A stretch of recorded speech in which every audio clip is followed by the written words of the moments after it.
Welcome. So in this video, we're going to talk about NaturalSpeech2, the paper implementation, which is latent diffusion models are natural and zero-shot speech and singing synthesizers. So what this paper talks about is how they've leveraged the latent diffusion models for zero-shot speech and singing synthesis. So here, if we quickly take a look at the overview, so let me just open up. I think it's open. So let me. Oops.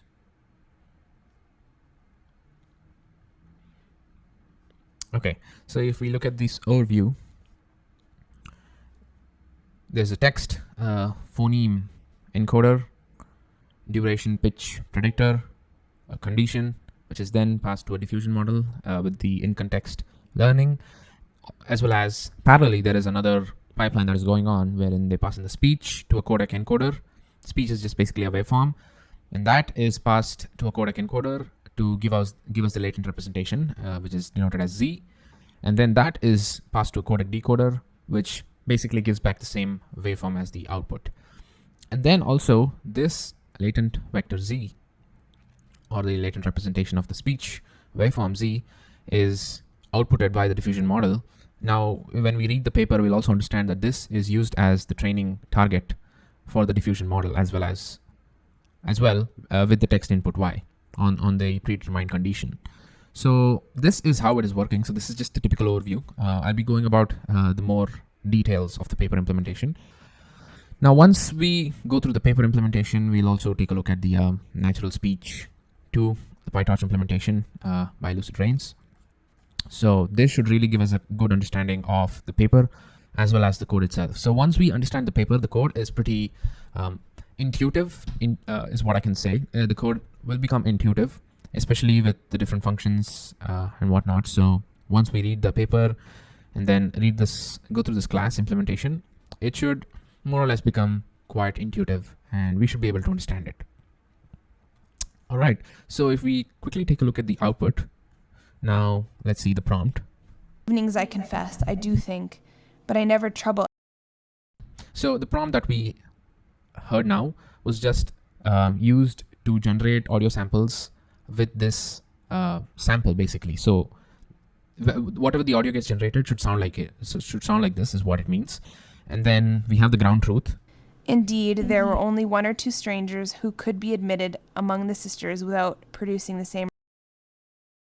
All right, and then we have the output of NaturalSpeech2. Indeed, there were only one or two strangers who could be admitted among the sisters without producing the same result.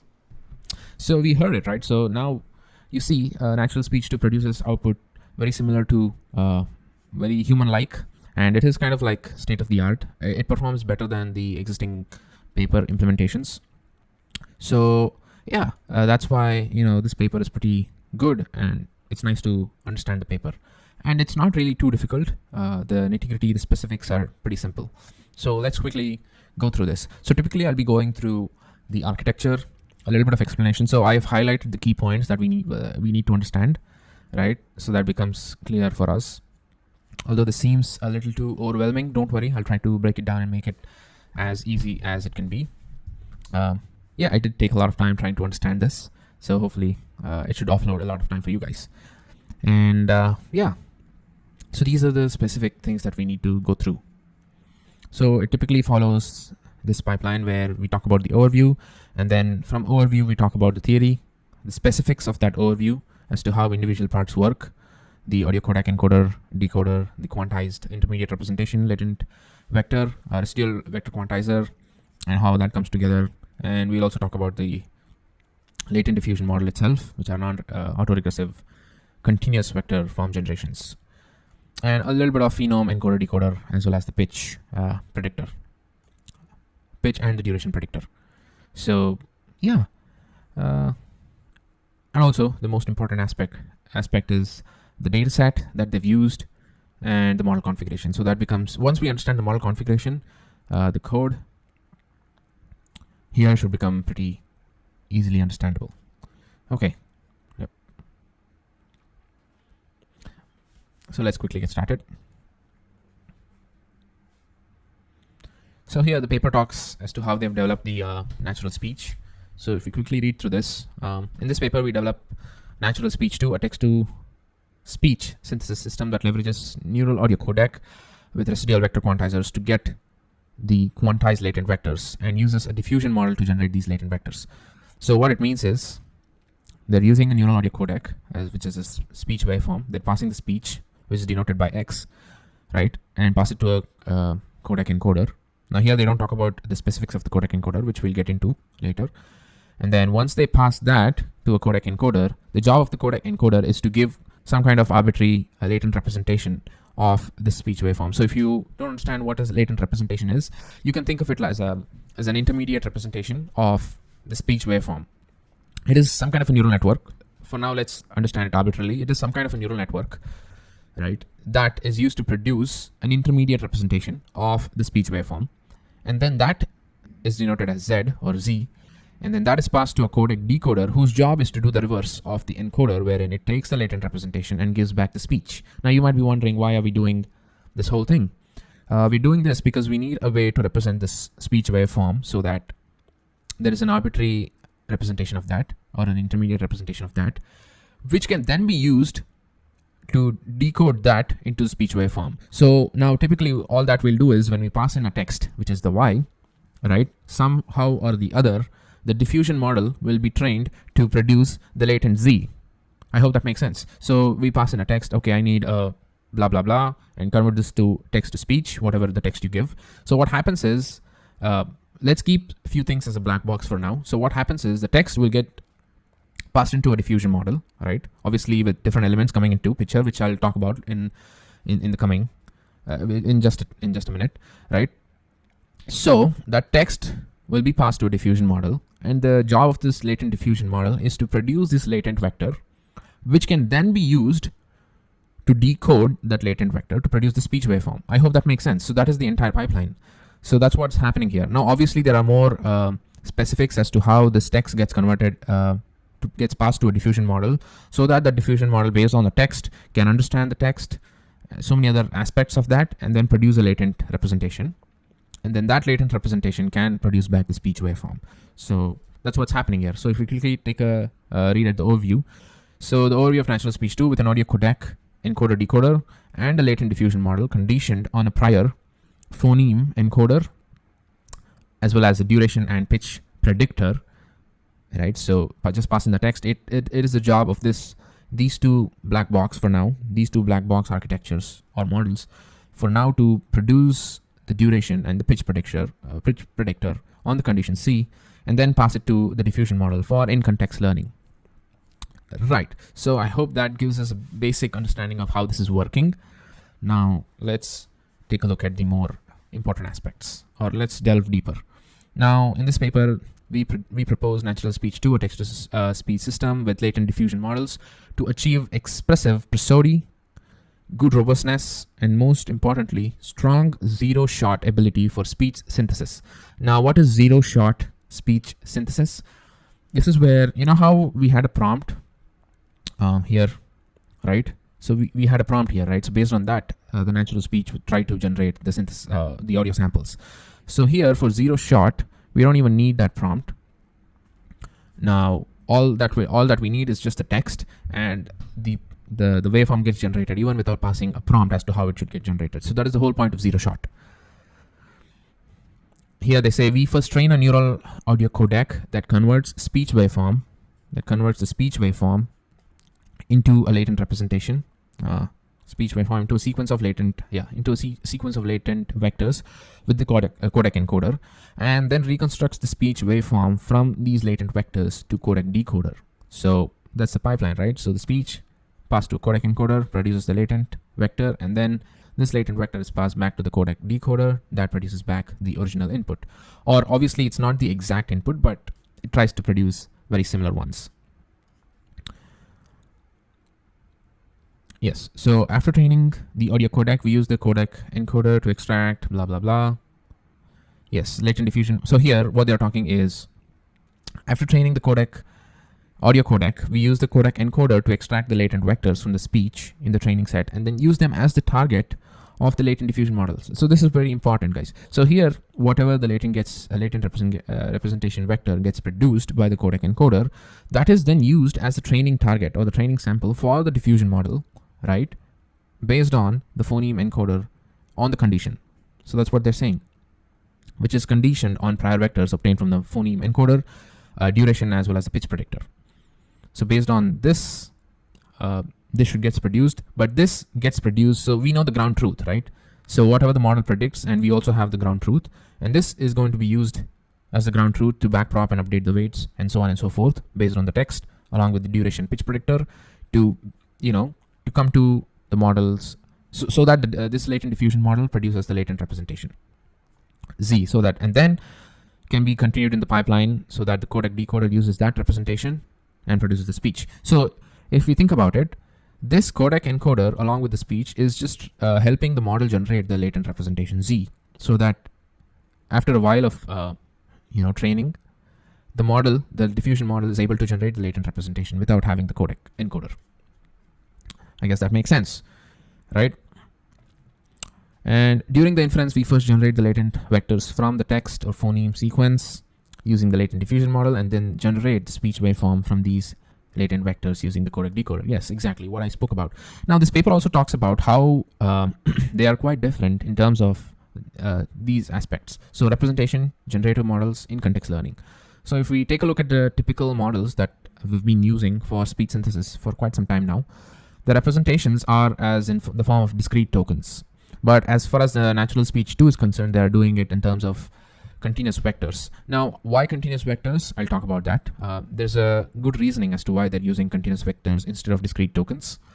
Now, generative models, they're using, the previous systems use autoregressive models for the latent representation, that is Z.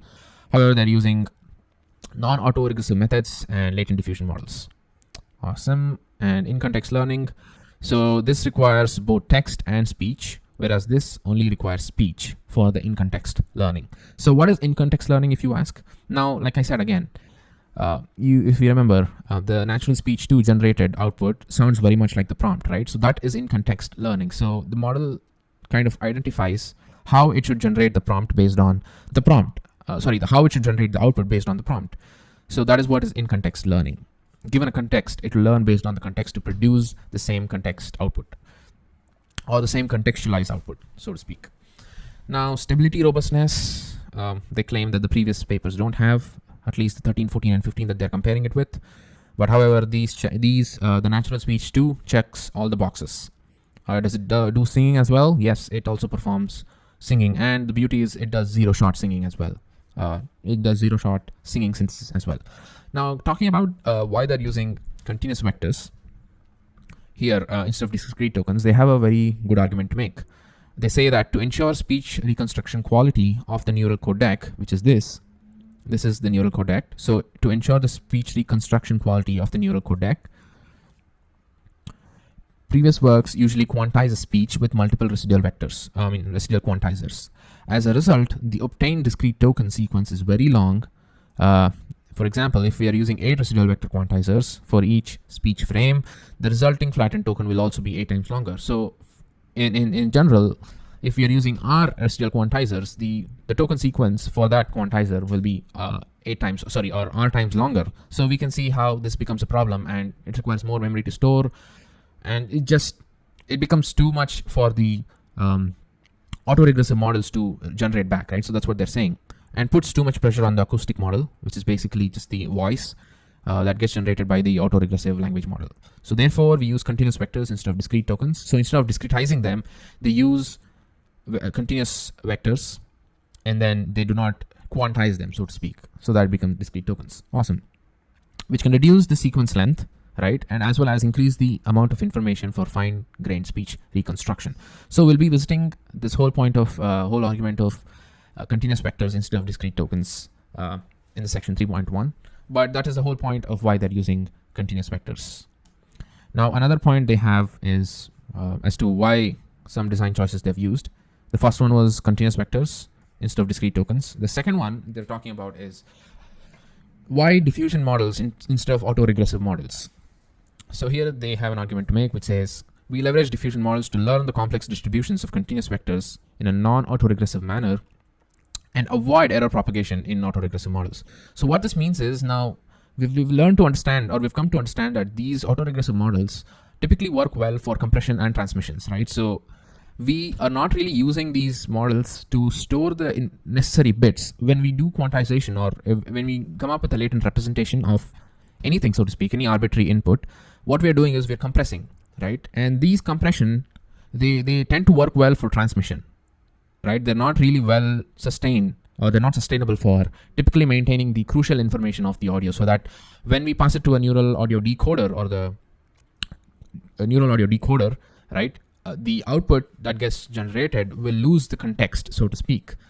So that is why instead of using the autoregressive models, they have opted to use diffusion models, wherein it does not have any bottlenecks like these, and these diffusion models are typically known to perform well, right? And they're not really having any issues. They don't have issues with error propagations, right? So they kind of try to avoid error propagations. So if there is an error through one layer in autoregressive, then the latent representation, the entire latent representation, or at least the bits of it of the latent represented vector, or the discrete token, so to speak, will have issues with them, right? And then if we try to use these vectors and pass it to a language model to generate the speech, then we can see how it already is an issue for us. So in order to kind of eliminate those issues, they're using diffusion models instead of autoregressive models. And then speech prompting mechanism for in-context learning. So like I spoke about, here's a bit more elaborative definition to it.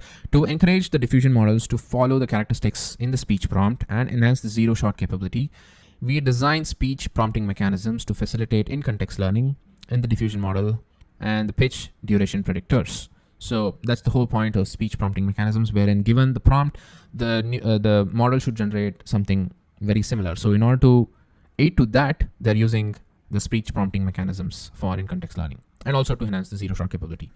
All right. So now that we have these three design choices that we understood, so the first one is, just to reiterate, continuous vectors instead of discrete tokens.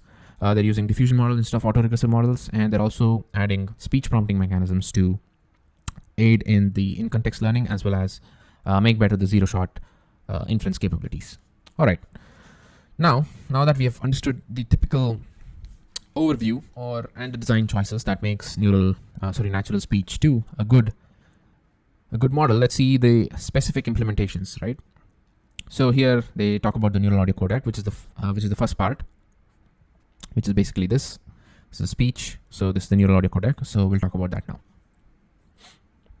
All right. So neural audio codec refers to kind of a neural network model that converts audio waveform into compact representations with a codec encoder and reconstructs the audio waveform from these representations with the codec decoder. So this is more like a autoregressive model, so to speak, where there's a bottleneck, where there's a latent representation, right? And then the same network is used to deconstruct back. Now the first in the pipeline will be a convolution downsample, and the next in the pipeline would be, typically in autoregressive models, will be a convolution upsample, right? So it's deconvolution. So the first step will be to do convolution, so that we downsample and reduce the dimension, increasing the depth. Whereas for the decoder, the codec decoder in typical autoregressive pipeline would be a deconvolution, where it increases the dimension, reducing the depth. So yeah. Now here they talk about since audio codec is traditionally, like I spoke about why they're using this. This explains briefly even more. So since audio codec is traditionally used for audio compression and transmission, the compression rate is a critical metric, and thus discrete tokens with low bit rate are usually chosen as the compact representation. So this is very crucial to understand. So since the audio codec is traditionally used for audio compression and transmission, so the whole point of audio codec is to downsample, right, and then optimize it for compression as well as transmission, right? So that is the whole point of it. The compression rate is a critical metric to see how well the compression works, and discrete tokens with low bit rate are usually chosen for the intermediary representation. For example, if you take a look at the SoundStream paper and the encodec, they leverage vector quantized variational autoencoders, or VQVAE, if you've heard about it, which is pretty popular. Variational autoencoders with multiple residual vector quantizers, or RVQ, to compress the speech into multiple tokens. So what is the whole point of encoder? Quantizer, you may ask. The whole point of quantizers are to break down these vectors into multiple discrete tokens so that they are better suited for the intermediary representation, like I spoke about, right? But what happens is when we try to downsample it or try to reduce its dimensions, they are well suited for typically the transmission, right? They're well suited for transmission, but they're not really well suited for showing the intermediary representation or trying to capture the necessary details so that the codec decoder can reconstruct back from these latent representations. So that's the whole point of it. Into multiple tokens, and they've been used as the intermediary representation for speech audio generation. Yes. So here they say, although good reconstruction quality and low bitrate can be achieved by residual vector quantizers, they're mainly designed for compression and transmission purposes and may not be suitable to serve as the intermediate representations, like I spoke about, for speech and typically at least not for speech and audio generation. The discrete tokens sequence generated by residual quantizers are usually very long. Now, if we take R times longer if our residual quantizers are used, which I already spoke about, which is difficult for language models to predict, which leads to inaccurate predictions of discrete tokens, will cause word skipping, word repeating, speech collapse issues when reconstructing. Now, I don't know if you guys have tried to play around with any kind of speech synthesis architectures. I think I played around with, I don't seem to remember, I think Bark. Well, Bark performed well, but I'll put it down in the description below, which I used. So what happened was, let me quickly pull that up if I have it. So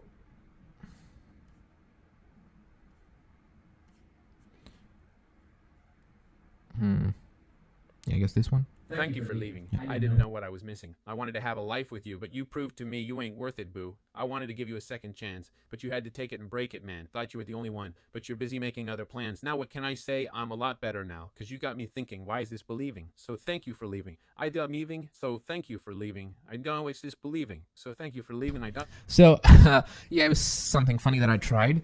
Well, you could see, right, at the end what it does, it kind of started looping itself and just got messed up. It was good, but then in the end it just started repeating or skipping or giving some kind of gibberish that made no sense. So that's the problem with these kind of models, right? So in order to eliminate those issues, while reconstructing back, they make use of continuous vectors instead of discrete tokens, which can maintain fine grain details for precise waveform reconstruction without increasing the length of the sequence, which is pretty cool if you ask me. All right, now that we have that taken place, or we have that out of the way, it's time for us to go to the actual implementation of the NaturalSpeech2. Now here there's another topic, generative model for speech synthesis. I did read through this. It's not really too very important, although I would suggest you to read this so that it makes complete sense for you guys. Just go through this with the knowledge that you have right now, so far down the line. This should make complete sense. However, I'm going to skip that.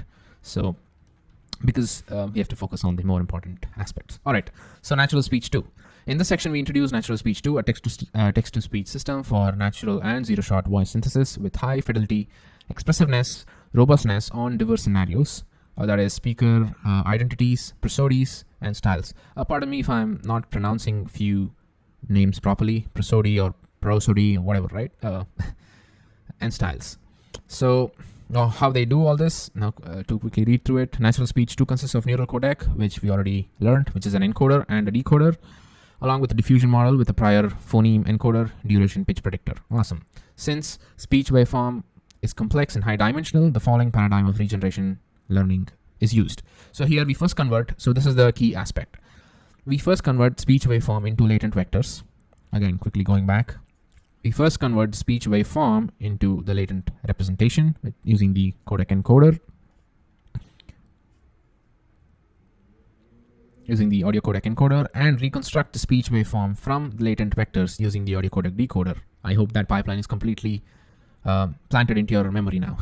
Next, we use a diffusion model to predict the latent vectors conditioned on the text and phoneme input. So we use the latent diffusion models, right? The latent diffusion model to predict the latent vector Z, which is conditioned on the phoneme encoder, the duration pitch predictor on the text Y. So that gives us the condition based on the text Y, which goes through this phoneme encoder, duration pitch predictor, right?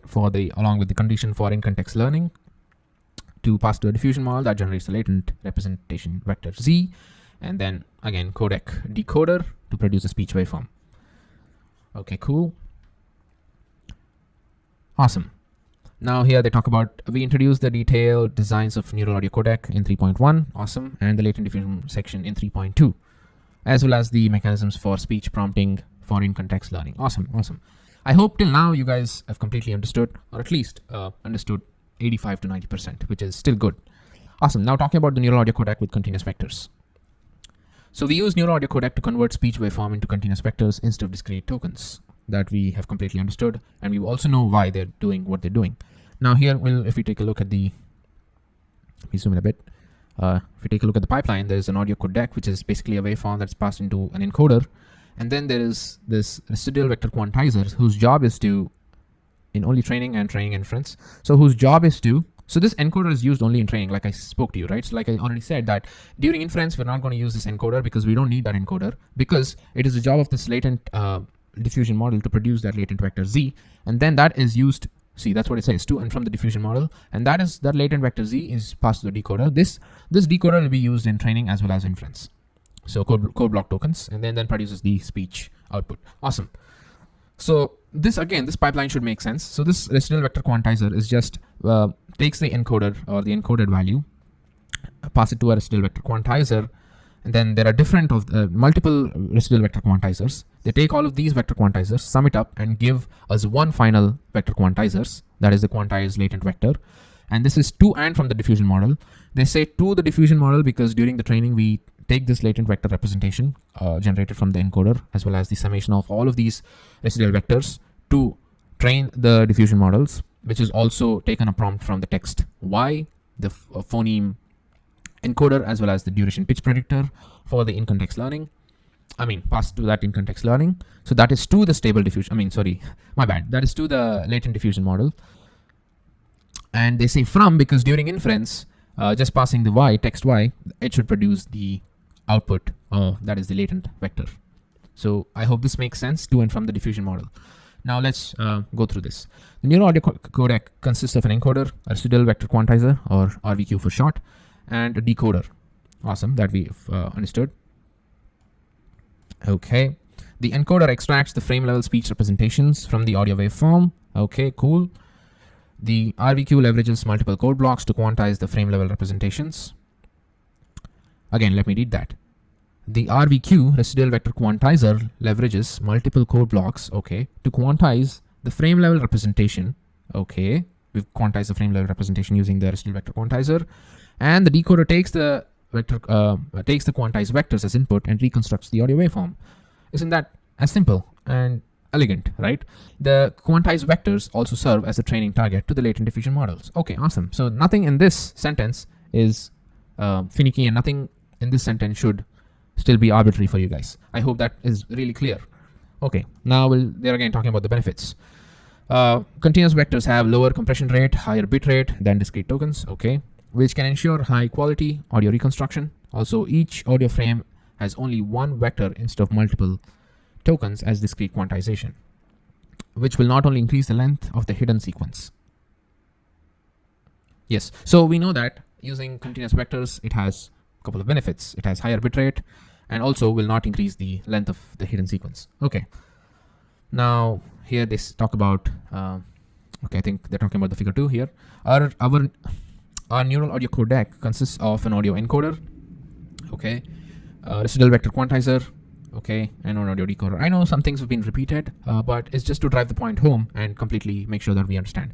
Okay, the audio encoder consists of several convolutional blocks. Now here is where they're talking about what is exactly there inside of a audio codec, that is the codec encoder. So audio encoder consists of several convolution blocks with a downsampling rate. Now, like I said, so the whole point of convolution is to reduce the dimensions while increasing the depth to give us the latent representation, that is Z. And the whole point of decoder, just to reiterate, is to increase the dimension and reduce the depth to get back the actual original audio waveform. So that's the whole point. So that's what they're doing here. The audio encoder consists of several convolutional blocks with a downsampling rate of 200, okay, with 416 kilohertz audio, that is. So in essence, each frame corresponds to a 12.5 millisecond speech segment, which is, yeah, so what they're doing is they're taking the speech a waveform, which is about, each frame has about 12.5 milliseconds of speech segment, and then that is passed to a encoder, which is basically a convolutional block with a downsampling of 200 and for 16 kilohertz audio. Okay. The residual vector quantizers converts the output of the audio encoder. Okay, so this, we're talking about this block right now. So the residual vector quantizers convert the output of the audio encoder into multiple residual vectors following 19. So okay, so what they're saying is residual vector quantizers converts the output of the audio encoder into multiple residual vectors. So whatever we have from the encoder, the residual vector quantizer takes it and then converts it into multiple residual vectors. So what is the point of converting these into multiple residual vectors, which is denoted as V? I'll talk about that in a moment.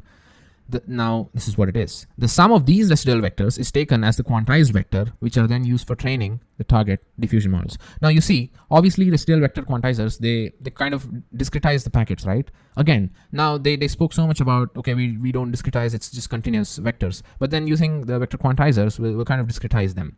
So what's the point? Then if how are we saying we're using continuous vectors, wherein if we're actually discretizing them? So what they're doing is they have multiple residual vectors, right? And then they take all of these vectors, sum it up, and then give just one vector. So that will in a sense be continuous. So yes, I hope that makes sense. I know it's a little finicky to understand, but that's the whole point. They have multiple residual vector quantizers, which then we take those individual vectors, right, or the discrete itself, and then sum it up to get back the latent vector or the quantized latent vector. So let me just quickly read through it once again. The residual vector quantizers converts the output of the audio encoder into multiple residual vectors. Okay. The sum of these residual vectors, the sum of these individual residual vectors is taken as the quantized vector, which are used as a training target of the diffusion models. Awesome. Now the audio decoder mirrors the structure of the audio encoder, which generates the audio waveform from the quantized vectors. The working flow of the neural audio codec is as follows. Now this equation is pretty simple.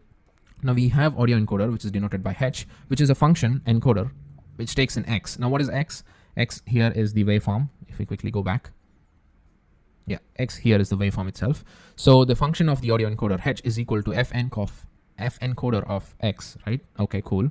Now this function is arbitrary. Let's say, for instance, let's keep that as a black box model for now. We'll break it down. Okay, fn of x basically should give us h, what is h? Is the encoded value of the speech waveform x. Okay, cool.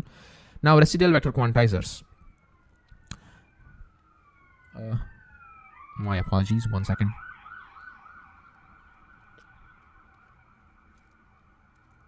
Okay, so residual vector quantizers is given by E from j to I, and j starts from 1 to r.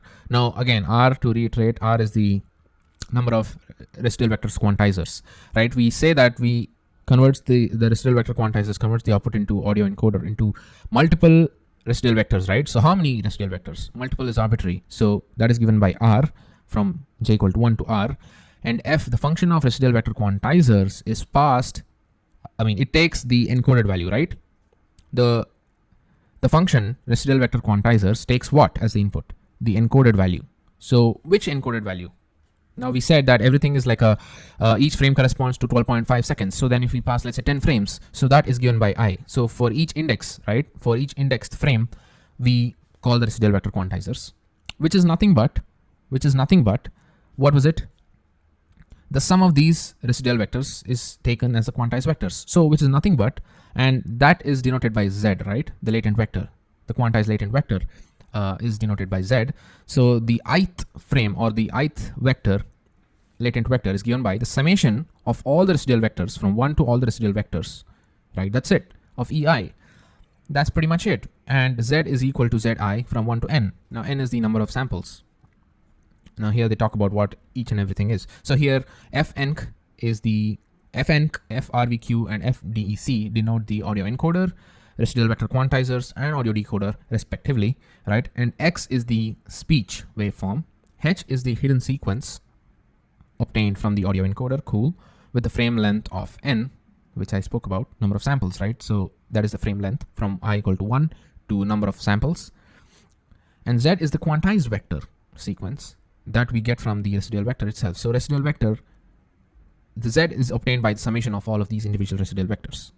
It's pretty self-explanatory, and it's not too difficult to understand. Just go through this once again, it should be fine, right? And with the same, so z is the quantized vector sequence with the same length as h, of course, and I is the index of each speech frame, okay? And j is the index of the residual quantizer, and r is the total number of residual quantizers. And ei is the embedding vector of the code block ID, which is obvious, right? So we need some kind of embedding vector if you're passing it to residual vector quantizers. Cool. Phew. Now that we have a complete understanding of what these equations are, I think it's safe to say that we have completely understood the audio codec, encoder, decoder, residual vector quantizers, as well as the latent vector representation, the quantized latent vector, which is to and from the latent diffusion models. I guess that makes sense now. Now all that is left for us in terms of the application, or in terms of the architecture of this paper, is to talk about the major aspect, that is the latent diffusion model with non-autoregressive generation. Awesome. So they're making use of latent diffusion models, which are non-autoregressive models for generation. Okay, here they say we leverage a diffusion model to predict the quantized latent vector z conditioned on the text sequence y. Cool. We leverage a prior model that consists of a phoneme encoder, a duration predictor, as well as a pitch predictor to process the text input and provide more informative hidden vector c as the condition of the diffusion models. So now if this c has not really been clear for you, so what actually happens is, now obviously for the diffusion model to produce the latent vector z on this text y, it needs some kind of understanding as to, based on the text, it needs to understand how will the duration be, the pitch be, right? And what is the condition? Is it in context, or what the prompt sounds like, right? So that's the whole point. So all of that comes from the latent representation z, and this latent representation will also have the information of the duration and the pitch, right? This speech waveform, let's break it down a bit more. This speech waveform will have what? The duration as well as the pitch predictor. As well as the pitch of that particular waveform, right? So then when we do the latent representation, let's say we get some latent representation of that encoded value, that is the intermediary representation. Let's say for instance 01001000, which is also has the duration and the pitch information encoded in that. So obviously, now based on that, the model will produce the latent vector representation. So we use this z intuitively. If we think about this, it is like a feedback loop, right? So we take the z, feedback it, understand the pitch, the duration of that z. So based on also the text will be given of the same speech. So it says, hi, I'm blah, blah, blah. The text will be the same, hi, I'm blah, blah, blah. So that produces the latent representation of that speech waveform. And this speech waveform will also have the duration as well as the pitch of that particular waveform. That is the condition based on which the diffusion model will try to understand all of these nitty-gritty details and try to produce a latent vector. I hope that makes sense. Okay, now coming back. So we leverage a prior model that consists of a phoneme encoder, a duration predictor, as well as a pitch predictor to process the text input and provide more informative hidden vector c as the condition of the diffusion model. I hope now that should completely make sense. Now diffusion formulation. We formulate the diffusion process, which is the forward process, and the denoising, that is the reverse process basically, as a stochastic differential equations. The forward SDE transforms the latent vectors z0 obtained by the neural codec z into Gaussian noises. Okay, now this is where things get a little complicated. Now I don't want to bore you with these details because it did take a lot of time for me to understand, and quite honestly it's still in the abyss and it's still not really clear for me. But however, this is how it goes. So we have the reverse process, right? So we have they've given everything as a sequential stochastic differential equations. So we're trying to optimize what? We're trying to optimize the latent representation, that is zt and z basically, and zt is over the time, right? T belongs to 0 to t, and t is some finite time horizon, as well as beta t is the non-negative noise-reduced function, okay? And omega t here is the Brownian moment. So if we have all of these, we can apply Ito's integral, which is, that's how they're trying to do it.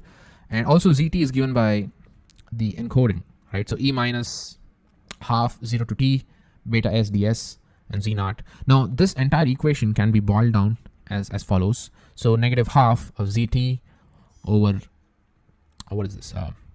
Nabla or the delta. This is, I would call it as nabla, right? Log pt of zt and beta t dt. And this is the reverse Brownian motion. So yeah, I know this is quite complicated and I'm still not there yet. So probably I'll have to look into it a bit more, try and understand. So that's why I kind of did not, I wanted to just talk about this, but also make sure that not to confuse you guys, because even I am still learning. Okay, now that we have that portion kind of understood, we'll move forward. But also this gives us the loss functions of the latent diffusion models, of the latent diffusion model, so and so. Now, there's one more key aspect that is left out to talk about. That is the prior model, that is the phoneme encoder, duration, and pitch predictor. Okay, so what's the whole point of this? What exactly happens in the phoneme encoder as well as the duration pitch predictor? Now, we'll try to break that black box out. So the phoneme encoder consists of several transformer encoder layers, okay, where the standard feed-forward network is modified as a convolutional network to capture the local dependency in the phoneme sequence. So it's basically whatever the text we pass in is tried to capture, is basically modeled as a convolutional operation, right? Which are basically transformers, and the standard feed-forward network is modified as a convolutional network, okay? So the standard feed-forward network of the transformer layer is modified as a convolutional network to capture the local dependency of the phoneme sequence, okay? Now the ground truth, duration, and the pitch information. Now, where are we getting the ground truth? We are getting it from the speech waveform itself. So the ground truth, duration, and the pitch information is used as a learning target to train the duration and the pitch predictors. Okay, cool. With the L1 loss for L1 duration loss elder, and pitch loss L pitch. So during the training, the ground truth duration is used to expand the hidden sequence from the phoneme encoder to obtain frame level hidden sequence, and then the ground truth pitch information is added to the frame level hidden sequence to get the final condition information C. Okay, like I spoke about, right? So here, just to quickly reiterate, the ground truth duration and the pitch information is used as a learning target to train the duration and pitch predictors. So the ground truth is coming from the speech waveform, okay? And then during the training, the ground truth duration is used to expand the hidden sequence from the phoneme encoder to obtain the frame level hidden sequence for every frame, that is 12.5 seconds, right? And then the ground truth pitch information is added as well to the frame level hidden sequence, okay, as a final condition for the information C. Now, I think this entire black box should be clear. It's basically a transformer model wherein the feed-forward network of the transformer model is converted into a convolutional layer to capture the entire the specifics of that frame level sequence, right? And then whatever the ground truth duration and the pitch predictor we have, right, is used as a training. That values are used as the target variables for the training for the duration and the pitch predictors, right? And then that thing is used, gives us the condition C, so that the diffusion model gets better at generating the quantized latent vector representation. I hope that should make sense. Now, I guess that's really it. Now, if there's anything else, yes. So now, again, quickly reiterating, here they say, so there's a convolution, the QKV, the query key, and the query key and value attention, the KV, the QKV of this diffusion model, right? And then it's passed to a film, FILM. So here, let me quickly read it out. The speech prompting mechanism in the duration, the pitch predictor, and the diffusion model for in-context learning. So this is the entire framework of it. Okay, cool. So during training, we use a random segment of the latent represented vector, that is Z from U to V, okay, of the target speech Z as a speech prompt ZP. Okay, cool. So what they're doing is during the training, right, when we train the model, they're taking the random segment of the Z, that is the latent represented vector, from the codec encoder from U to V. This is randomly segmented, okay, of the target speech Z as a speech prompt, so ZP. So ZP is equal to Z from U to V. I hope that makes sense. And use the diffusion model only to predict ZP, which is from U to V.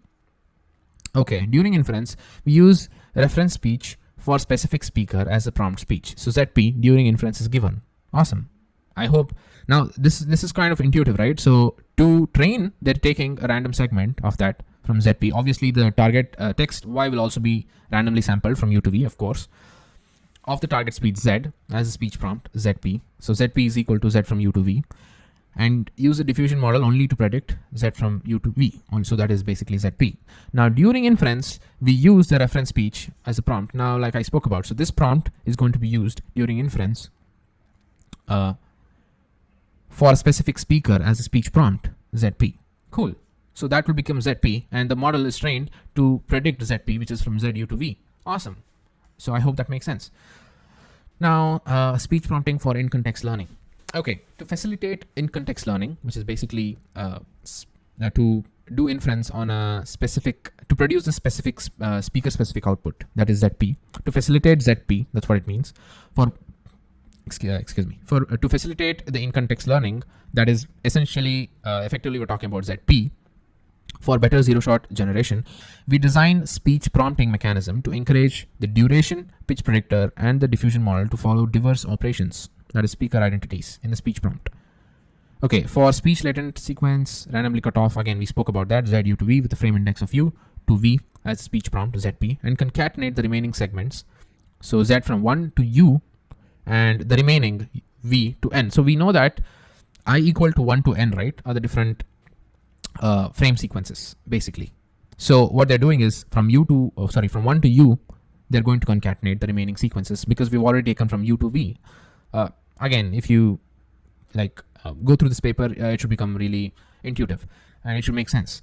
So the remaining segments, obviously, what are remaining? If we randomly sampled U to V, the remaining samples that are left are from 1 to U and then from V to N, assuming N is the number of samples or the frames, right, to form new sequence. That is Z not V to U. So Z not V to U should be basically 1 to U and V to N. Cool. As well as, as a learning target of the diffusion model. Now, if this does not make sense, don't worry too much because the implementation will take care of all of this. But I would highly recommend you guys to go through this paper or watch this video once again. That's it.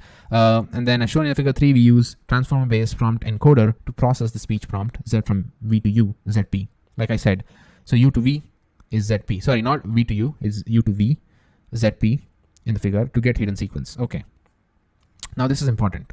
For the duration and the pitch predictors, we insert a Q, that is the query key value attention layer, in the convolution layer, where the query is the hidden sequence of the convolution layer. Okay, and the key and value is the hidden sequence of the prompt encoder. Now, if you know how transformer works, if you know the self attention, the QKV, what it's talking about, this should completely make sense, right? And for the diffusion model, instead of directly attending to the hidden sequence of the prompt encoder that exposes too many details to the diffusion model and may harm the generation, we design 2 attention blocks. Okay, the first attention block we use M randomly initialized embeddings, that is E, as the query sequence. So here this is what they're talking about, M randomly initialized embeddings as the query sequence, pass it to the diffusion model. So now there are 2 QKV coming into picture. One is that of the phoneme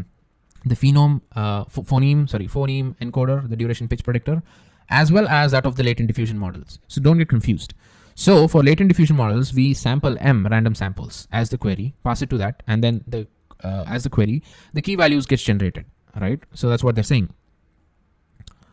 The first attention block, we use M randomly initialized embeddings as the query sequence to attend to the prompt hidden sequence, okay, and get her hidden sequence with a length of M as the attention results. Cool. In the second attention block, we leverage the hidden sequence in the wavenet layer. So this is where they're also talking about the wavenet, right? So in the diffusion model, and then that produces the Z naught. So this entire architecture belongs to the latent diffusion model. So from QKV actually starts from here, but from here, QKV attention, everything in purple, purple I guess, is where we have the entire latent diffusion model coming into picture. So that has its own QKV attention, FILM, wavenet coming into picture. So now obviously I don't want to talk about wavenet, the implementation specifics that you guys can Google it out and check it out if you want further more details. I'll add that in the description below, and also the film. So but I want to talk about film because it gives us a good understanding to this overlay. All right, so here is the paper film. Okay, cool. So film stands for feature-wise linear modulation. What it does is a film layer carries out a simple feature-wise affine transformation, right? I kind of know what an affine transformation is, but I just wanted to get complete meaning here.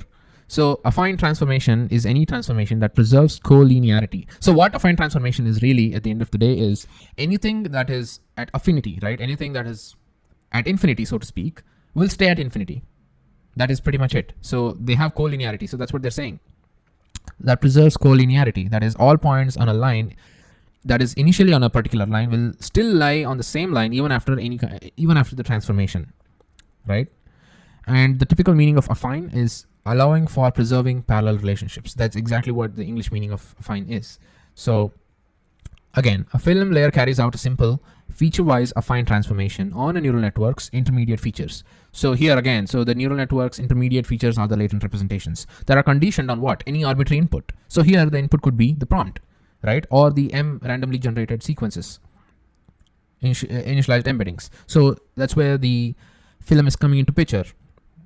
In this case, obviously they're talking about the, now if we take a look at this paper, they talk about this example for instance, here, this is the image they pass, right? And they ask what number of cylinders are small purple things or yellow rubber things, small purple things or yellow rubber things. So the answer is 2.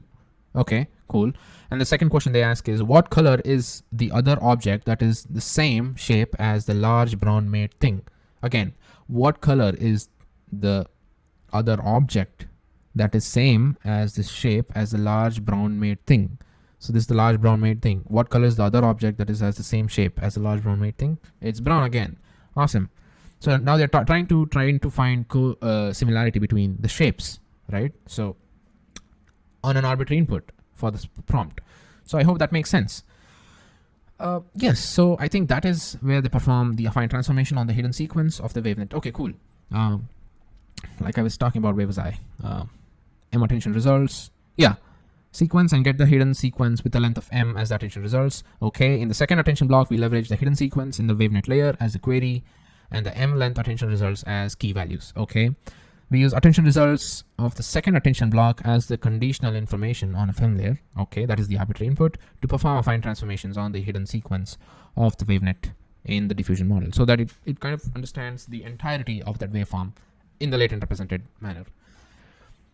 Phew, I think that should be the model or the paper specific implementation. It's not the implementation or the paper specific model architecture, how these individual blocks of the NaturalSpeech2 works.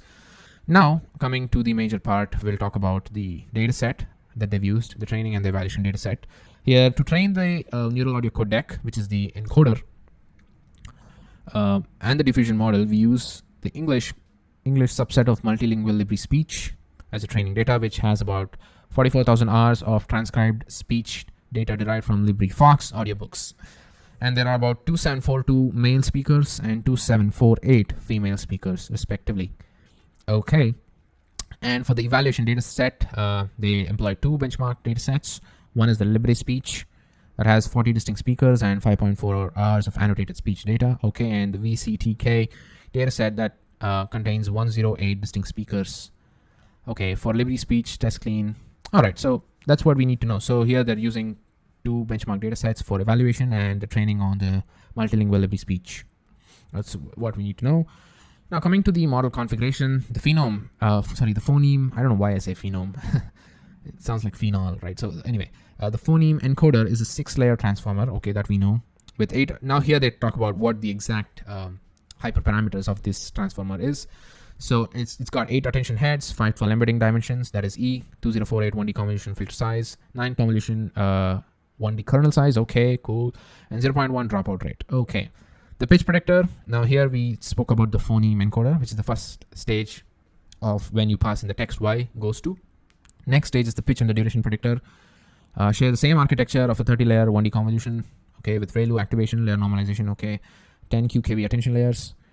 For in-context learning, okay, which has 512 hidden dimensions, 8 attention heads, and are placed every 3 1D convolution layers apart. Okay, and then for dropout, there's 0.5 for the duration predictor and 0.2 for the pitch predictor. Okay, this we can always, this is the specific that they've used, but if you're implementing it, feel free to explore, right? For the speech prompt encoder, which is this, yep.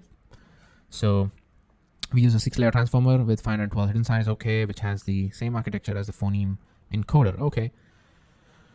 Okay, all right, makes sense. And for the diffusion model, it has 40 wavenet layers. Now this is the diffusion model that they're talking about here. The diffusion model, it has 40 wavenet layers. Okay, 1 dimension dilated convolution layers with 3 kernel size, 1024 filter size, 2 dilation size. Specifically, we use a film layer, which I spoke about, at every 3 wavenet layers. Okay, after every 3 wavenet layer, they use a film layer to fuse the condition information processed by the second QKV attention, okay, in the prompting mechanism. I hope this makes sense. So for every 3 wavenet layers, so there are 40 wavenet layers. For every 3 wavenet layers, they fuse the film layer, right? Because they want to get the condition information processed by the second QKV attention. in the prompting mechanism and the diffusion model. Okay, the hidden size in the wavenet is 512 and the dropout rate is 0.2. Now I won't talk about the results. Obviously the output speaks for itself. You guys can feel free to explore this paper and see the implementation details. But that is pretty much it. So yeah, if you have any doubts, please feel free to drop it in the comment section below. And after this, now the important thing is we'll be implementing, or we'll take a look at the code implementation so that it becomes from abstract details, it becomes kind of understandable as to how we can in fact understand the code itself for this paper. And really shout out to Lucid Reigns. He's just amazing in the field of deep learning. That's pretty much it for this video. If you like this video, like it, comment, subscribe, and yes, thank you. Stay in the loop.